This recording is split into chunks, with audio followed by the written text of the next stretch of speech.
Applyan mong code, additional IC. Mabigat ng responsibility. Hindi biro yung klase ng sasakyan na minamaneho mo. O sige, may tanong ako sa'yo. Ha? Maliban sa pagkabit ng mga gulong, ano pa ang layunin ng anti-lock braking system o ABS? O letter A, upang maiwasan ang sobrang bilis ng sasakyan. Letter B, upang maiwasan ang pag-init ng makina.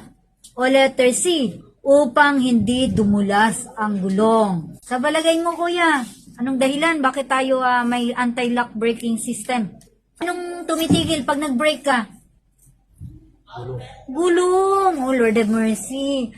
Ang tamang sagot ay C, upang hindi dumulas ang gulong. Kasi yung anti-lock braking system, isa yan siyang automated safety measure na nilalagay sa sasakyan para pigilan yung mga gulong natin na mag-lock during hard braking.